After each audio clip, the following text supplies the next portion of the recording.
ʻŌlelo Ke'elikolani has a long history of working with other Indigenous communities in seeking justice, both in the United States and internationally.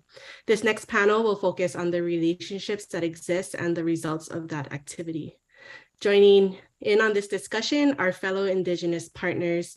We have Lisa LaRoche, the Executive Director of Waduka Daring Ojibwe Language Institute. Aloha, Lisa. We also have Ryan DeCare, an associate professor at the Center for Indigenous Studies and Department of Linguistics at the University of Toronto. Aloha, Ryan. And we also have, aloha, we have Katarina Edmonds from Te Whanau Apanui, Ngāti Poru, Te Whare Wananga o Waikato, University of Waikato. Aloha, Katarina. As we have Ryan up here first, maybe you can get the discussion going while we wait for our other panelists to join on screen. We're going to start off with a little bit of introduction. So if you can share with those who are listening some information about yourself, your Indigenous community, and the work that you are doing relative to language and culture revitalization in your area of the world. Mahalo. Nyawa. Sego sewa gwegu at kwanu haradum. Ryan o heroskum diker yon jats wahtani do again undan aga wahta ni gi the room dan ni do again. Hi everybody, my name is Ryan DeCare and thanks for having me today in this panel.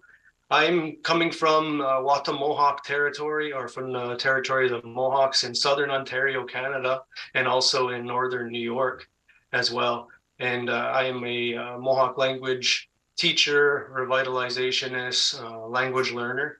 I'm a professor at the University of Toronto.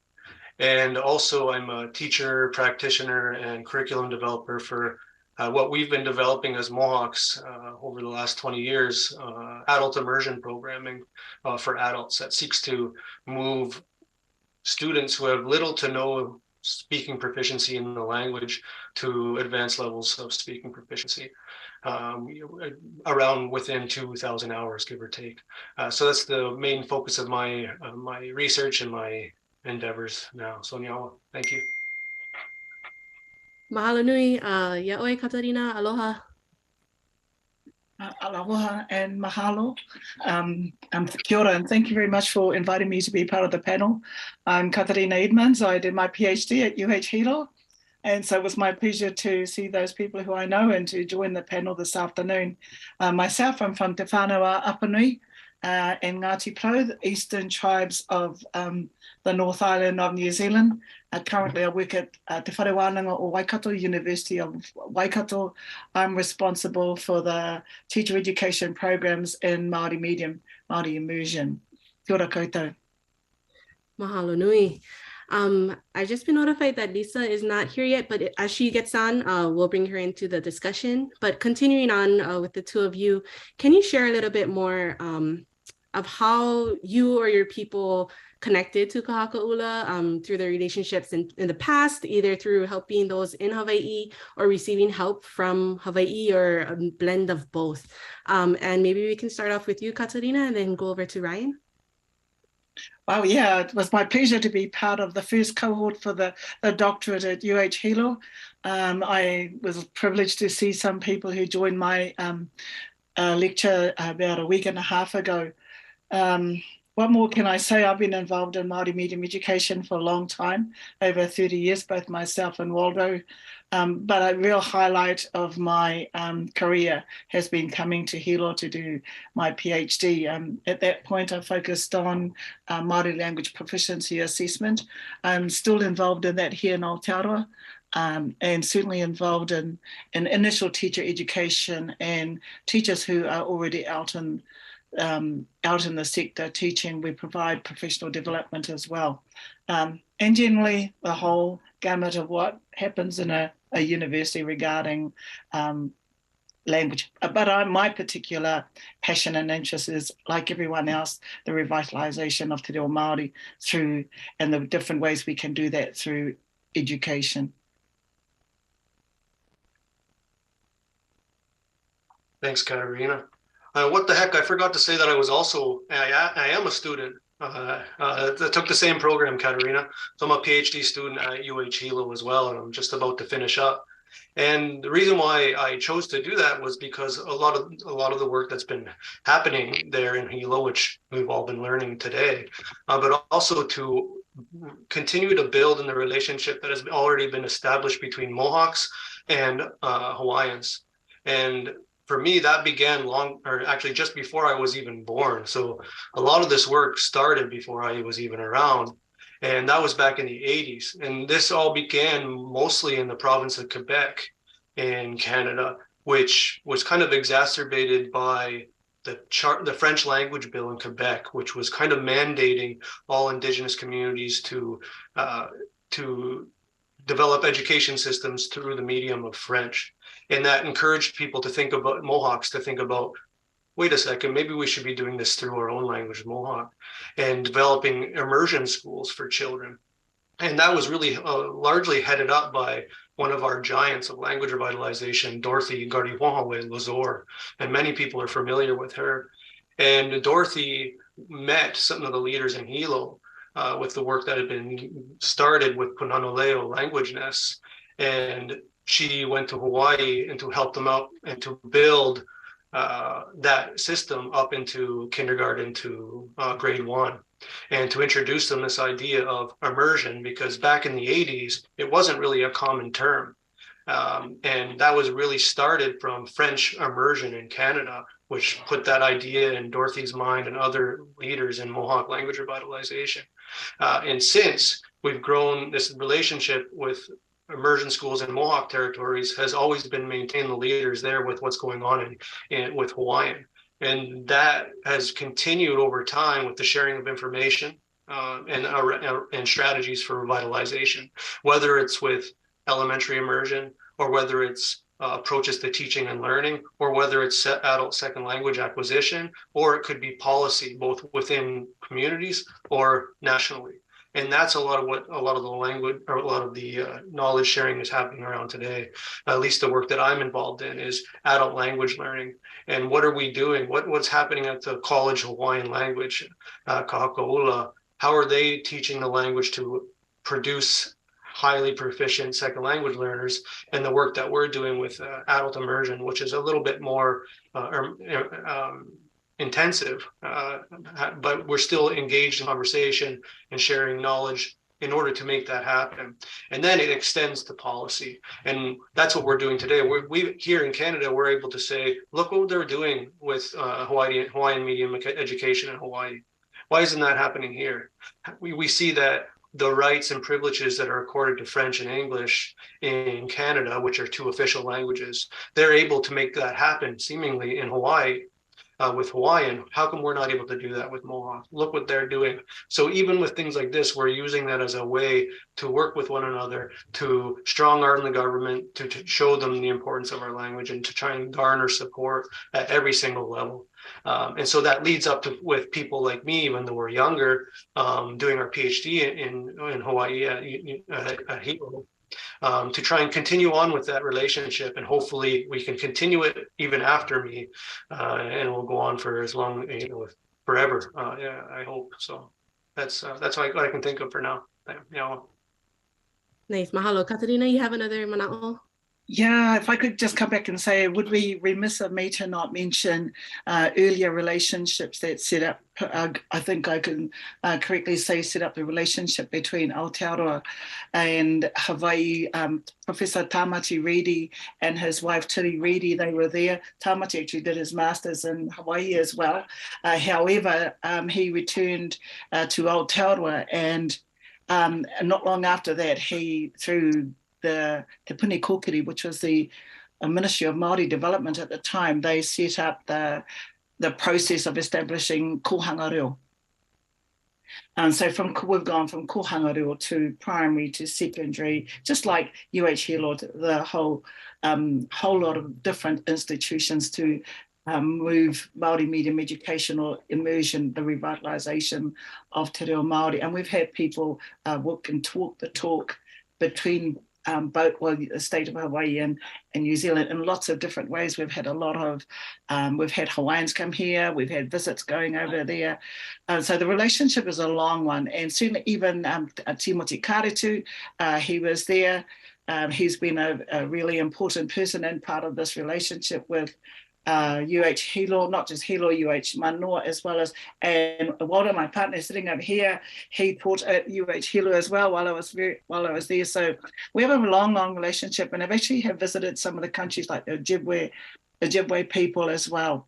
And there are too many people to name. It was so nice to hear Yota speaking earlier, and Kaiu and Pele. So it is a long relationship, an ongoing one. We've had Yumiko travel here as well. So there's a lot of interaction going on between the two. Kia ora. Hey, mahalo nui. I want to kind of dive a little bit deeper. In the introduction, the both of you mentioned a couple of different efforts in language revitalization that have been created through relationships, but also that have maybe generated in your homeland as well. And I want to ask if you folks can focus on maybe one of those efforts, one of those injustices, if you will, that have been barriers in your work, and how have you overcome them, or what is being done to overcome them right now for your language? And maybe we can start over with Katarina and then go over to Ryan. I think a major injustice, and I'm trying to put this together right now just for a first year paper that I'm doing, has been, if we think it, and I know that this is very similar for Hawaii, where we had our own epistemology and way of doing things. And then there was colonization, and so that changed the whole landscape of things, and then the whole education system and what happened there, where policies, there was missionary schools, there were native schools, and how all those different agendas, if you like, or policies were actually actively set up and run so that to the demise of Te Reo Māori, the demise of Māori actually. And so one of the things in talking about social justice that's been an important tool for Aotearoa New Zealand has been, like I said, there was the colonization, and there were years of activism, actively people protesting about this loss of language. They were the people like Linda Smith and Graham Smith, who were now at university and realised that they didn't have Te Reo Māori. So there was a huge battle on for that. So there was a lot of activism across the country about that. But the result of that was we've been able to use what is the Treaty of Waitangi, a treaty set up in 1840, which was actually not for us. It actually went against us. But we use that treaty now. It's a tool that we can use to revitalise our language to the extent that I talked about all that colonization process, the years of activism. As a result of that, kohanga is legislated. Primary school teaching kura kaupapa Māori, which these are like the kula, like Ngāwahi, schools like Ngāwahi, well, those schools are they have their own legislation in the Education Act. And now we have kura iwi, which is another group similar to kura kaupapa Māori, but as far as they're concerned, they have their own pathway to learning in Te Reo Māori. We have pohanga reo, we have puna, we have learning at in wharekura when they go on to secondary schooling and then into wānanga universities, all about revitalisation of Te Reo Māori. But I really think that legislation in government and parliament has been a critical thing, because we can then say we have the right to be, every Māori child has a right to be educated in Māori. And also right now we have, for those children who are mainly learning in English, but Te Reo Māori is encouraged. That's also legislated, that every teacher who comes to be a teacher, whether they're going to be teaching an immersion or where it's predominantly English, they have to address Te Reo Māori up to level 4 for the Māori and the English medium curriculum. And they also have to prove to the Education Council, who registers teachers, that they are culturally competent. And I heard Pele and Yota talking earlier, and those, I think we've been, because we have one prime minister, if you like, one government that that states that, and the legislation has enabled us to do a lot of things, and we use the tool of the Treaty of Waitangi, and the government has responsibilities. It's in everything we do that they must address the Treaty of Waitangi. Yeah.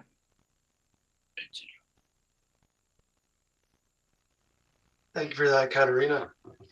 I think it's, for us, the one large injustice that we're continuing to experience today is acquiring the same rights that are accorded to other official languages spoken within Canada, which is English and French. And even though Canada recently passed the Indigenous Languages Act, which is there to support the revitalization and maintenance of Indigenous languages within Canada. And if you're unfamiliar with it, the one thing that differentiates Canada largely from the state of Hawaii is that there's over 60 different Indigenous languages in Canada. So that makes it quite more challenging to revitalize that many languages. Even though that act has been now put in place, it still doesn't accord Mohawk and other Indigenous languages in Canada the same rights that French does, or English. So that means as an individual, no matter what area of Canada you're in, if you have the right to be taught through French or English, if you choose, right, to have teacher training, teacher education, and all of the resources that go into that system of language teaching and learning, medium education, all the way from pre-K up to high school, up to university. And that's not the same for Mohawk. And so this is the same thing we're struggling with. Now, it's really into the point where if we want to really sustain the immersion schools that we've established on Mohawk communities, what we're struggling with now is developing a supported feeder program for adults that have a high enough proficiency to stabilize our elementary immersion and high school programs, because that's the situation we're in now. Earlier, we could depend on first language speakers, of which we had many, but we've been losing them at an incredible rate. So in order for our elementary schools and other aspects of our revitalization system to be maintained, we need to have a structure that's producing adult speakers that have high proficiency. So this is the one thing that we're struggling with now, is to get the support from the Canadian government to fund our programs that are actually producing speakers. Now, we've tried to do that in other means, such as through the university, like they have at Hilo, their undergraduate program. The challenge is we've tried that. We've tried teaching Mohawk through the university, and we've learned that for us, through over 20 years of, I guess, through research that we've done with adult immersion, that we've determined that it takes for a very different typologically language than English, like Mohawk, at least 3,000 hours of contact classroom hours to become a highly proficient speaker, right? To raise children as a first language in the home, right? So you put them in a university program, right? And you have the expectation that they become speakers. We know that for 70 hours of classes over 4 years isn't really going to do them much. So that, trying to shift that thinking around providing the support to teach or to develop proficiency among students in a university-like setting so that they actually graduate with proficiency, so there isn't the cart before the horse, right?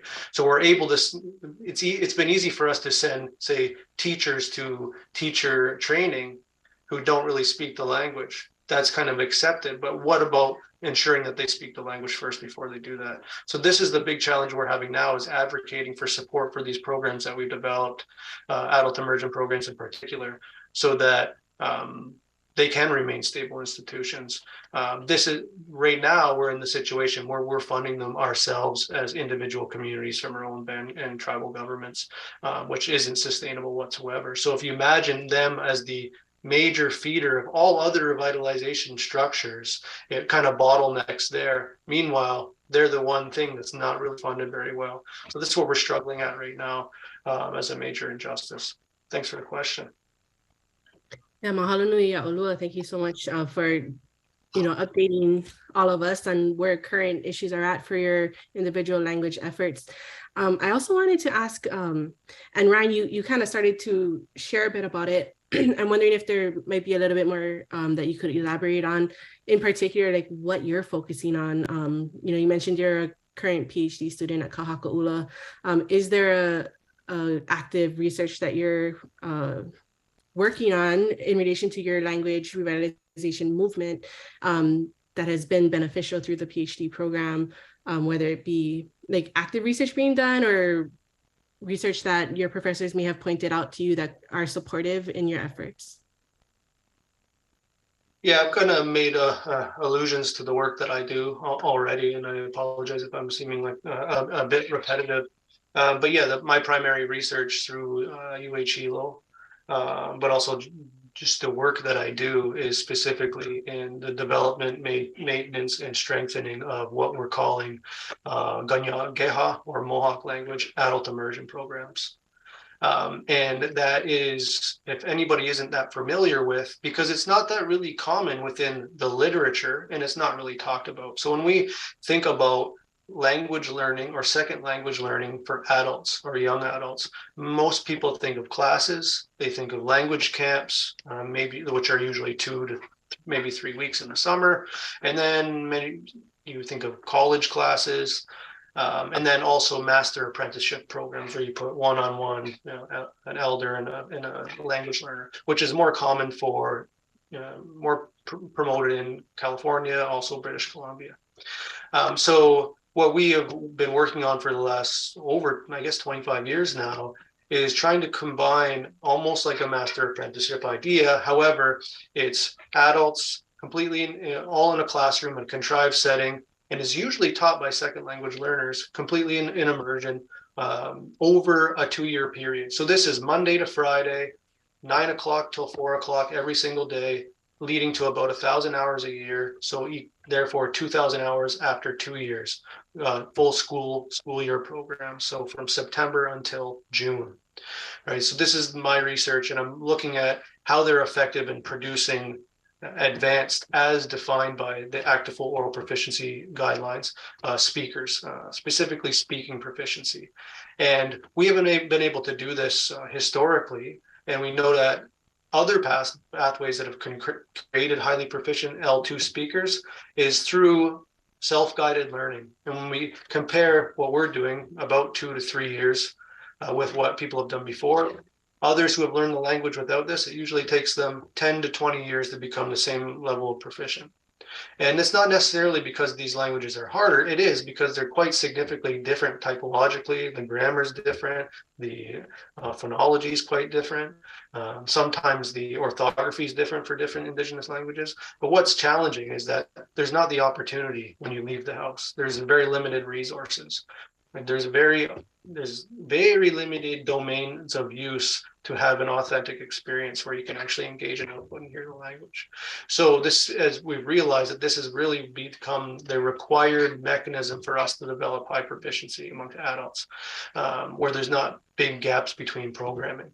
So this is the work that my research is focused on, is to try and increase the prominence of that for other Indigenous languages, to show its efficacy and to garner support around it as a model for developing high proficiency in languages. Because we know for Indigenous languages in Canada, the United States, but also other places in the world, like in New Zealand and Australia, that when you lose intergenerational transmission of the language largely, and the people who speak it as first language speakers are in the grandparent generation or older, what you have is that if you want strong elementary schools, if you want people to be raising children in the home, you need the people who are shaping those children to speak the language at a high level. And we need to be critical about what are the best ways in order to make those speakers, or that target group, highly advanced speakers.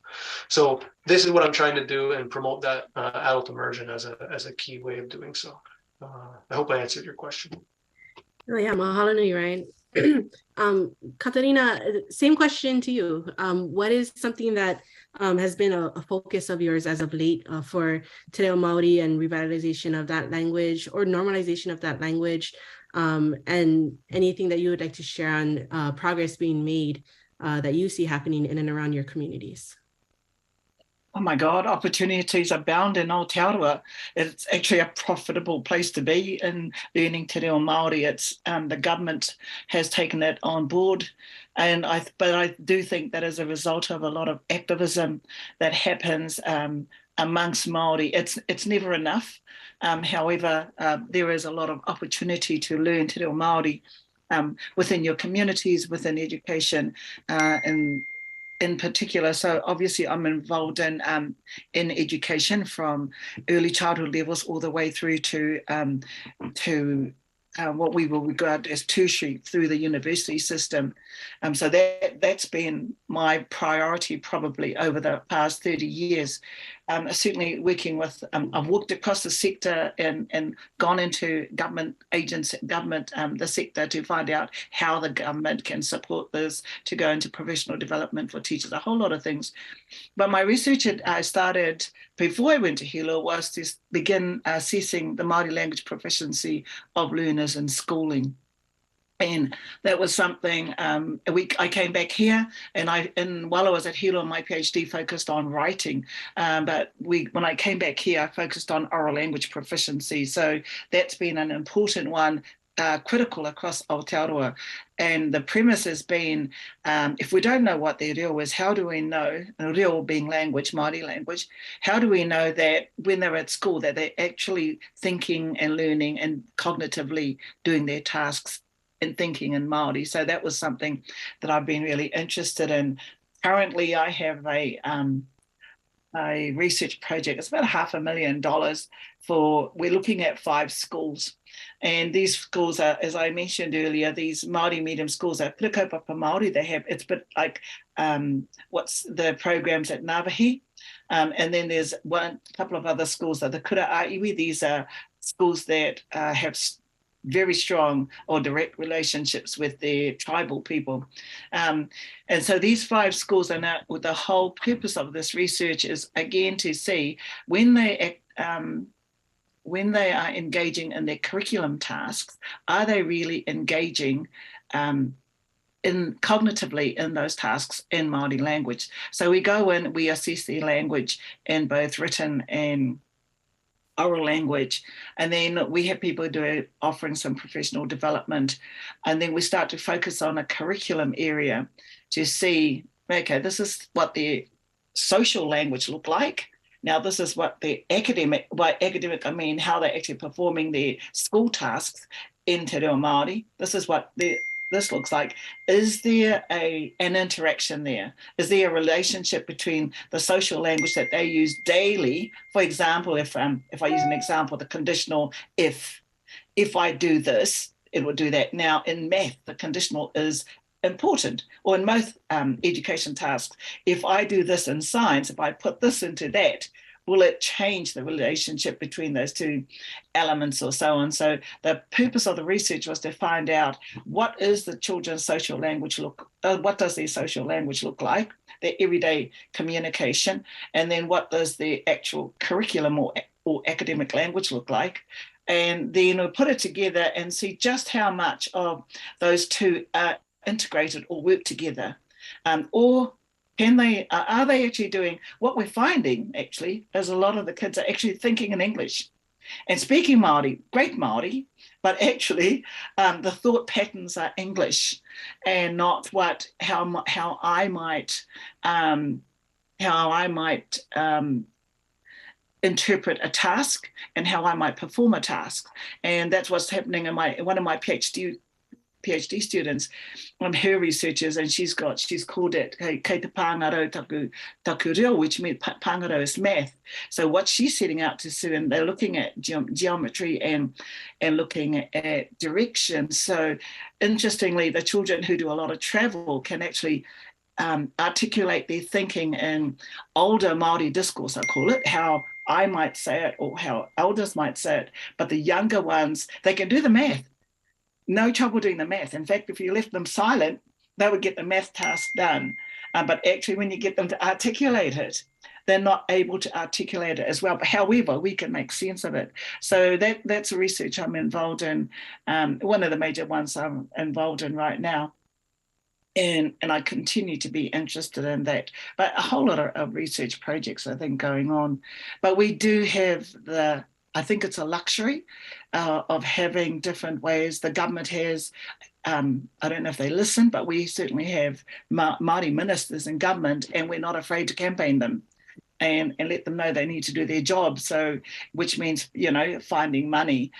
Television, the national news, there is a lot of Māori in the national news now. We have a Māori channel and so on. So, I heard someone talking about, and I saw a post about normalization. So we call it, this will be familiar to Hawaii, so te u kaipōtanga o te reo, which means u is, u is a woman's breast, kaipō, eating at night. And so it's talking about using that term to go beyond normalization of language. It's actually making it just everyday, whether it's at home or anyone, anywhere else for that matter. So it's exciting times for Māori. I have to say that the biggest problem, we are so successful, I think, and not just Aotearoa. I know that in Hawaii, it's the same. We are so successful with the graduates we produce.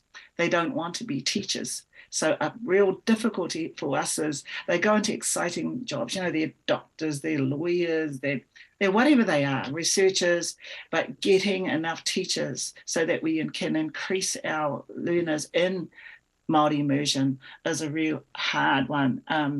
But I call them kids, the students who come through are fantastic. They're just like the kids who come through Hawaiian immersion. They're fabulous kids. They're politicized. They know what happened in the past. They love their language and so on. However, the hard thing is to get more so that we can increase the numbers of people who come through Māori immersion. It's a bit now. What a wonderful problem to have. I think that's great. I'm really glad that the two of you are here for this discussion. It kind of showing that there's a wide spectrum of language revitalization efforts happening globally, and ways in which we can take lessons from one another. Having students who are coming up learning te reo, and they don't want to be teachers. And then we have, in the Mohawk Nation, trying to create teachers who can then be proficient to teach the students.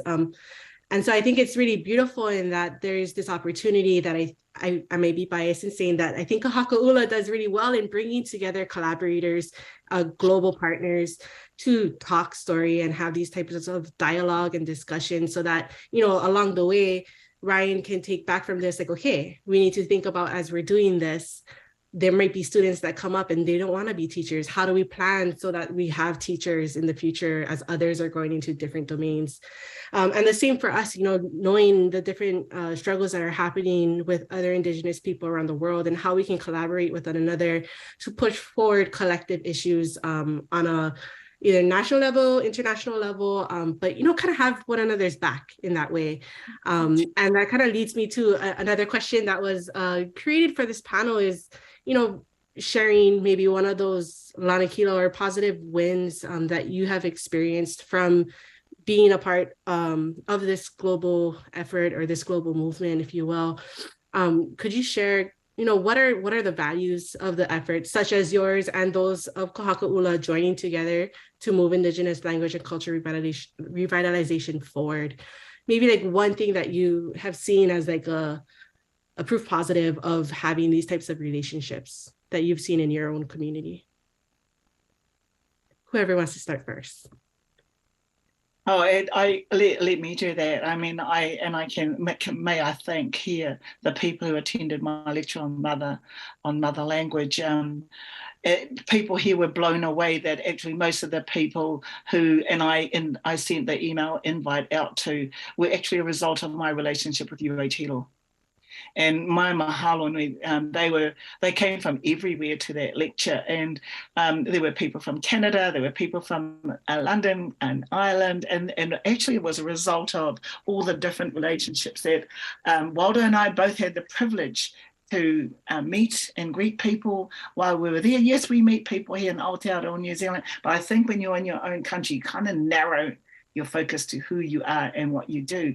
But having come to Hawaii, to Hilo, we met so many other people, and our institution, there were, not everyone turned up, as they typically don't, but over 109 people registered, 110 people registered for that lecture. And most of them, I have to say, were the majority were people who were relationships that I had by meeting people over there in Hawaii. And as a result of that, going beyond there, we had Mary Hermes, we had DT, we had from Minnesota, we had people everywhere coming into that lecture. And that is my mahalo nui as far as having relationships with people beyond Aotearoa New Zealand. We're quite Māori, we fight, we battle, we do a lot. We're very involved in our Māori communities and, you know, beyond that in schooling at a government level. However, the beauty, I think, and not only that, expanding our horizons has been, and like I say, I genuinely mahalo to Hilo for all the people that we met while I was there. That's probably a good place to be and finish off my part of this. Thanks, Katerina. I can't think of one in particular thing because there's been so many things, whether it's from strengthening our elementary immersion schools, our language nests, our pathways to fluency for adult second language learners. There's so many things that have been strengthened by our relationship that we maintain with Hawaiians and other Indigenous languages around the world by extension. But what I think of in particular is maintaining motivation over the years. You know, when you're doing all this work in your community and you're struggling to pay the bills and raise your kids and plan for your life and do all the things that it takes to maintain a healthy and balanced life, and you're trying to revitalize your language and you get sucked into it, as we all know, to the point where, yes, it does make us feel good, but it can start to feel extremely burdensome. To the point where we wonder, we second guess ourselves. We have self-doubt sometimes. And then when we can have the opportunity to call the people in Hawaii to see what they're doing, so that can motivate us to get new, not just ideas to help us out, but just to share in our love of our own languages and to share in our challenges that we're going through, so we don't feel like we're alone. And we all are kind of pocketed in our own, at least, you know, in many Indigenous communities, it's almost like archipelagos. And if you don't connect all those islands together, you're going to feel like you're all alone. And that's what I really see is what's motivating a lot of us here is just maintaining that clear line of communication, so that that motivation doesn't drop, right? That you don't eventually give up. You don't get so frustrated that you wonder what is the point. Right? Because there's always somebody there to remind you that it can be done. There are challenges, we can overcome them. And then it just makes you stronger over time. And I'm pretty sure all of us have experienced those things. So that's one of the big takeaways for me. Thank you. Mahalo. Mahalo nui ʻŌlelo. Thank you so much for your discussion and insight on what is happening in your parts of the world. We have come to the end of this panel discussion, so I'll leave that off with a mahalo nui again to the two of you, especially in the different time zones that you're tuning in. Really appreciate your time and discussion. And ho'omaoʻi aku. We'll see you guys after this and continuing on with further relationships. Mahalo. Aloha. Aloha.